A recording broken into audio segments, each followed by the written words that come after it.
this is just, I mean, when you write down a wave function in any representation, it must be normalized to 1.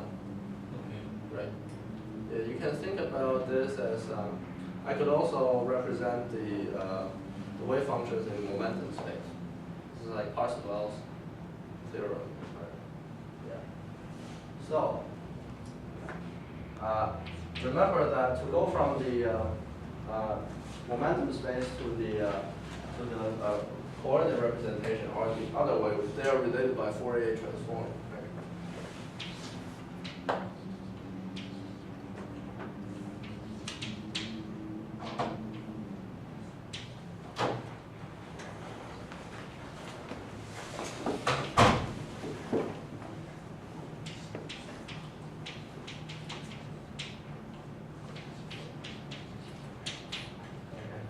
So quantum mechanics tells us to know this function, we actually need to know the whole wave function. So just knowing the magnitude squared of Q is not enough for us to construct this. And the information is lost because the phase is not present. So the Wigner distribution still respects the uncertainty principle. And this is kind of apparent in its definition. If I write it down for you again, you can sort of feel that this is so. Okay, so I wrote down the definition for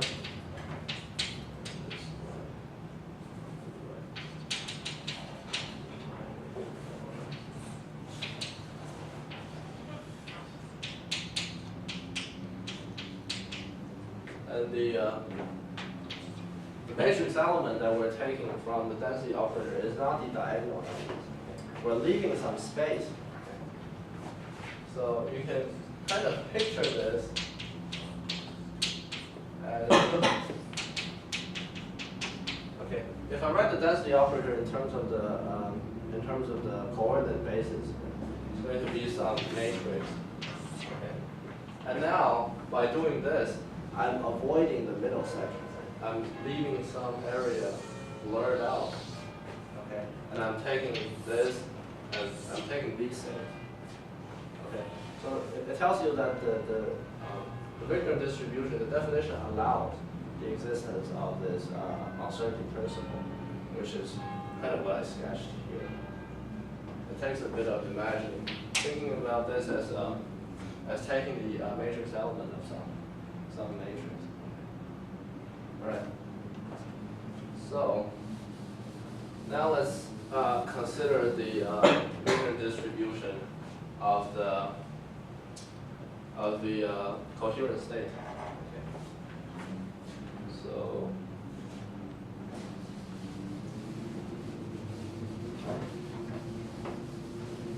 are there any questions? Okay. If not, then we can move on.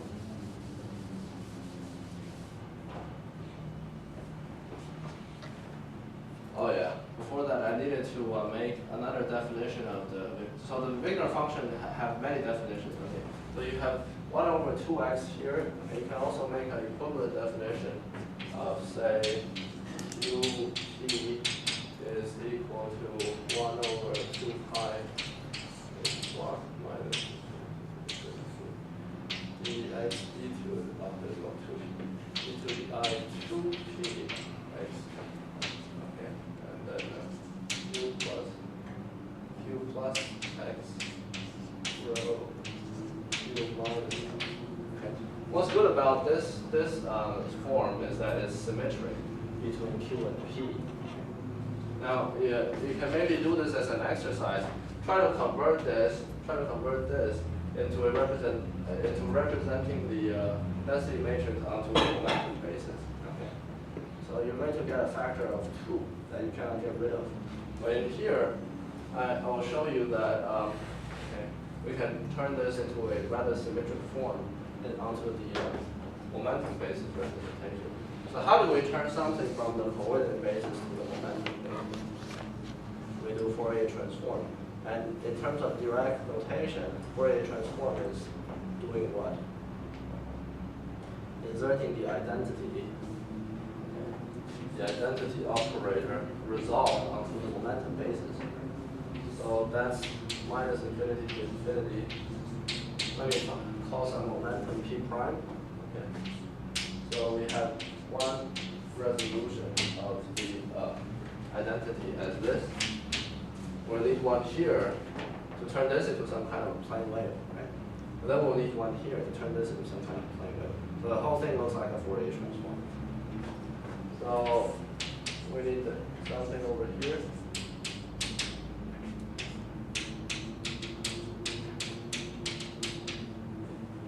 All right. So now let me go ahead and do that. I plug this into here, plug this into here. So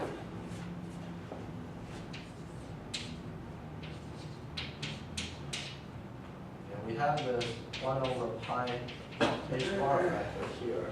And the two plane waves are going to give me another factor of 1 over 2 pi h bar, right? Okay. So now we have this integral over x. And this plane wave factor is x. And this plane wave is the momentum bra, the position bra operating, hitting the momentum cat, right? So it's the plane wave with a plus sign. So this is e to the I p plus x p prime. Right, but this one is a is a plane wave with a minus sign. So e to the minus I q minus x p double prime. Okay, and then what we're left with is a matrix element of the density operator in the momentum representation. And of course, we forgot to write down the integral.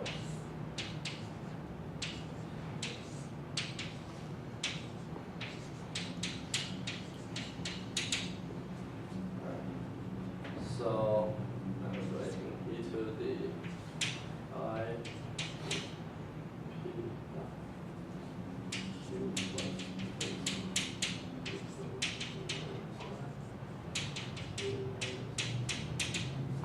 and what we're left with is p prime rho p double prime. So you can imagine where we proceed from here. Right? We take this x integral. Okay, and combine these bunch of exponential factors, and then we produce some kind of a delta function that matches p prime, and p double prime. Okay. That delta function is going to remove one of these integrals over dp prime or dp double prime, okay, leaving us with just p and p prime. Okay. So to do that, let me finish this part and then we'll take a break.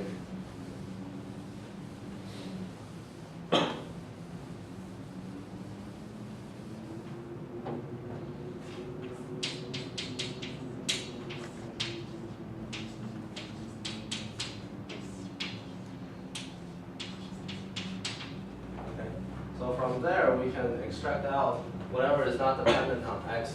So the phase factor is not dependent on x. It is e to the I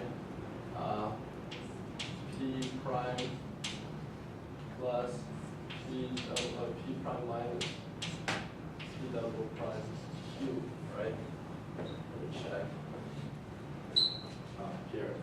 And so we have q p prime and minus q p double prime, whereas we have x times p prime plus p double prime. Okay.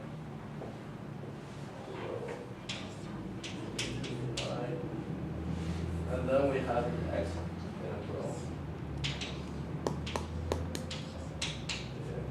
And let me give the 1 over 2 pi bar factor over here. And the integrand is I p plus p prime plus p double prime x. Okay.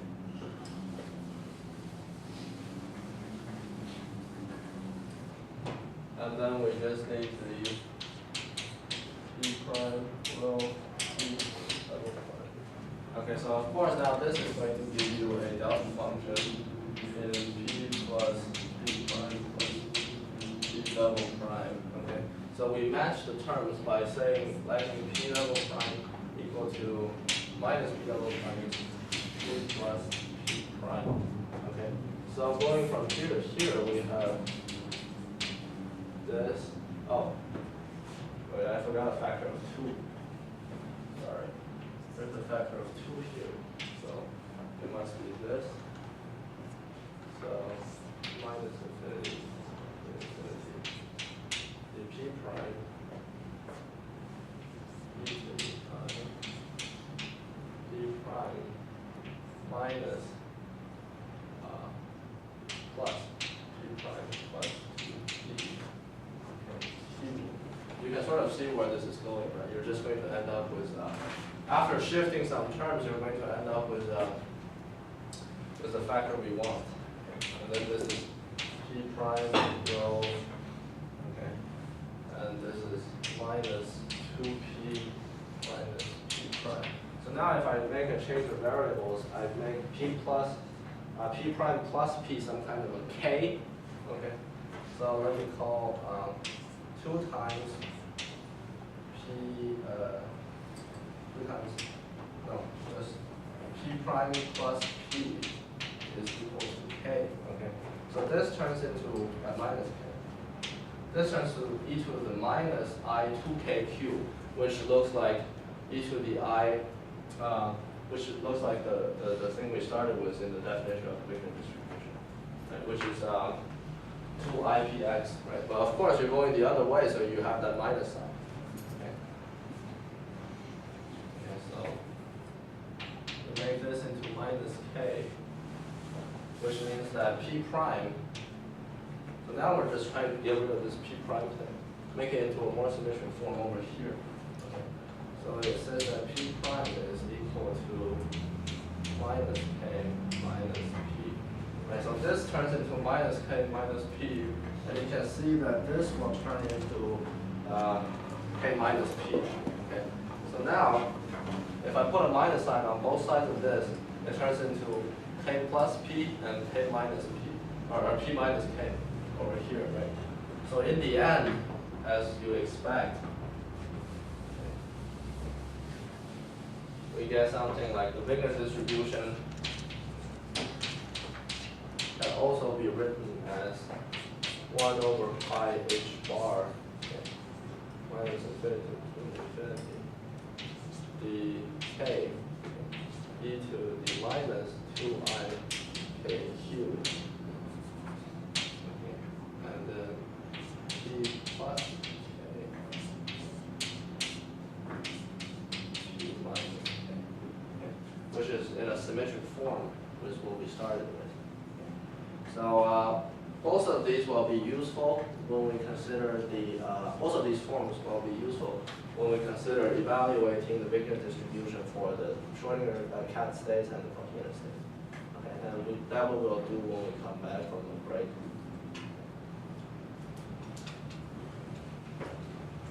So are there any questions?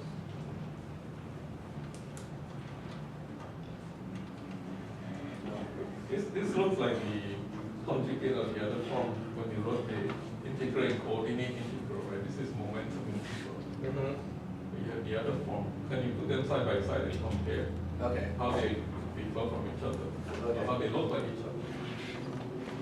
So, it's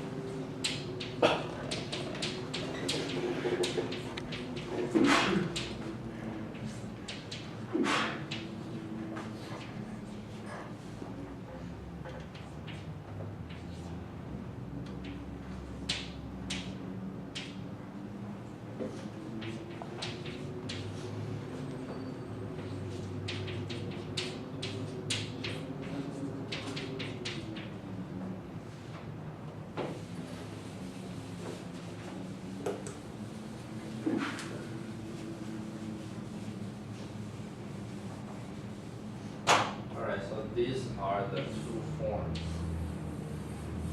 Okay, and we show that they're interchangeable simply by plugging in identities resolved onto the coordinate or the momentum basis.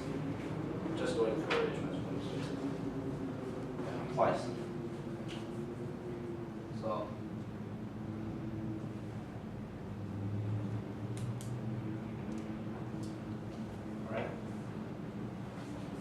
take a break.